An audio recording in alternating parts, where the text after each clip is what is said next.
عنا بيتزا تون في المنيو متاع الويكاند هذه حاجة عالمية روعة بن خفة وتقربيشة في نفس الوقت.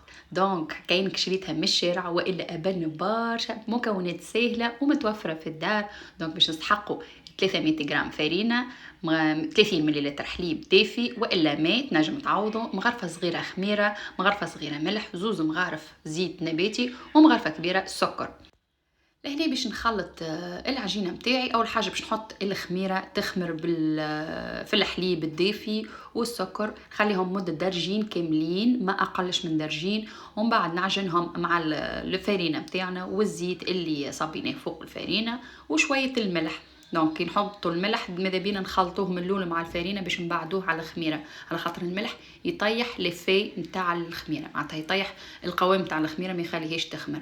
باش نتعداو ديريكت نحضروا الصلصه لو طون البيتزا خليناها ترتاح مده 45 دقيقه كامله ما اقلش باش تنجح معانا العجينه. طماطم كعبتين، وكعبه بصل، وسنه ولا زوز ثوم، معناتها مش شايح حي كما نقولوا احنا، لانه محمد رسول الله، والفاح هذاك نتاع البيتزا ديجا حبق، وشويه فلفل اكحل وثوم مهروشين ومرحيين شايحين. دونك اذا كان ما عندكش هذاك الفاح نتاع البيتزا حط شويه كليل والا زعتر تزيد فيها على الاخر، معناتها تزيد في المطعم نتاعها على الاخر. نص مغرفه طماطم معجونه ومغرفه صغيره من الزيت ورشه ملح، نخلوهم يطيبوا لمده 5 دقائق هكا هو، ومن بعد نرحيوها بالكدا بالكدا في الميكسور وهي سخونه هكاكا، نرحيوها باش تعطينا طوع في الرحيان، باش التفش نتاع الطماطم والقشور نتاعها تترحى بسهوله وما تعبناش في الرحيان نتاعها كي تبرد وتبقى كل القشور. دونك الصلصه لازمها تكون مرحيه 100% وما فيهاش تفش، معناتها ليكيد عباره. دونك رحيناها كان عندك روبو والا بالميكسر هكا، بقيت نرحي فيها بيان معناتها نرحيها بالكدا بالكدا ولا لين تحصل على القوام هذايا. صلصة عبارة مشرية من برا.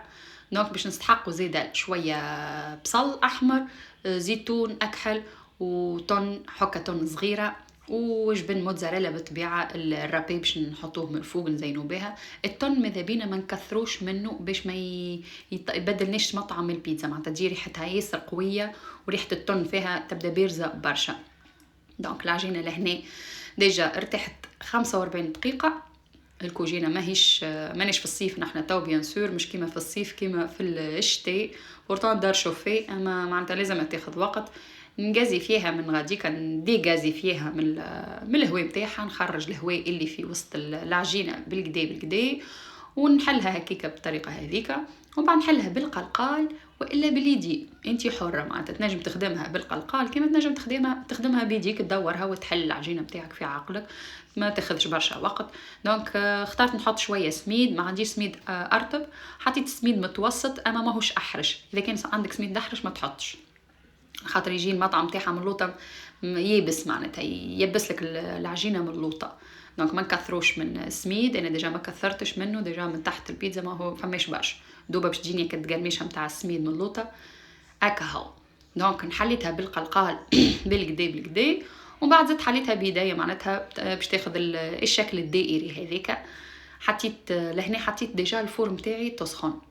اذا كان عندك فور مثلا خطيب طاجين قبلها ولا حاجه تكون حاجه بارفيت، خاطر ديجا الفور سخونه بالكدا وعندها وقت معناتها كافي انها تخدم من قبل ما تحط البيتزا نتاعك. اذا كان ما عندكش حتى شيء باش تطيب قبل البيتزا، خدم الفور نتاعك على اقوى درجه عندك، درجين من زمان، وكي تحط البيتزا طيحها ل 230 درجه. البيتزا من اهم اسرار نجاحها الخميره ما تكونش برشا، بالنسبه ل 300 غرام ما نفوتوش 5 غرامات، 3 4 غرامات يكفيو راه، سينو تجيك منفجه وما تطيبلكش متعجن من داخل. ثاني حاجه الفور القويه، النار لازمها قويه، علاش البرا تجي ياسر بنينه، خاطر عندهم دي فور بروفيسيونيل ويبداو ديما معناتها تبدا ديما تسخن وديما تخدم على طول النهار، سي نورمال باش تبدا سخونه الفور نتاعها، دونك ينجح لك العجينه وتجي فيها قرميشه. وثالث سر اللي هو العجنان الجيد، معناتها تعجنها مليح مليح مش تبلفطها، لازمها تتعجن بالكدا العجينه. الرابع السكر والمايونيز، من اهم اسرار وانجح الاسرار نتاع البيتزا باش تجيك فيها تقرميشه هو المايونيز والسكر. دونك اذا كان معناتها ان شاء الله تو نعملها في فيديو جاي بديزانغريديون اخرين بالكروفيت ولا باي حاجه اخرى، ونحط فيها المايونيز ونسمعكم التقرمشه اللي تجي في البيتزا. هي ديجا هكا وتجي فيها تقرمشه، ما بالك انت بالمايونيز. دونك حطيتها في الفور اللي انا ديجا مسخنتها من قبل، او كتبقبق الجبن هذيك، شخشختها مليح مليح بالجبن الموتزاريلا. دونك وحطيت حاجات سامبل معناتها اللي موجوده عندي في الدار. شويه بصل احمر راهو يجي ياسر بنين في البيتزا، ياسر بنين البصل الاحمر. انا ديجا لهنا نشري بيتزا تون تبدا فيها الماء لانه محمد رسول الله البصل الاحمر ما يحطوش زيتون ما ريتش، اما فيها البصل الاحمر سورتو البيتزا تون فيها تون بصل احمر جبن لا اله الا الله محمد رسول الله الاناناس. تجي زيادة بنة عالمية، حط كده كوب اناناس في البيتزا تون، حاجة روعة. انا من مفضلتي معناتها لأن كي نخرج لبرا احسن بلا عندي ناخذه هو البيتزا تون. دونك نقصها بالقصاصة هذيك متاع البيتزا ونحطها في الصحن. هذه بالنسبه لزوز من الناس كبار تعشيهم، بالنسبه للعبد كبير ومعاه زوز صغيرات كيف تعشيهم. حاجه في الويكاند في الدار مزيانه بنينه ريتوها طريه وني استغفر الله يا ربي ما هيش نيه من داخل تجي طايبه مليحه مليح من داخل، ما تجيكش معجنه. المفيد تعجنها بالكدا وتحلها بالكدا، ما تحلهاش على الاخر لين تولي كل ورقه وما تخليهاش زاده خشينه. دونك اذا كان عجبك الفيديو لهنا تعمل شير ولايك للفيديو، واذا كان ما اشتركتش في القناه اشترك وفرحني بالاشتراك بتاعك. وفي فيديو جايه ان شاء الله، وبسلامه.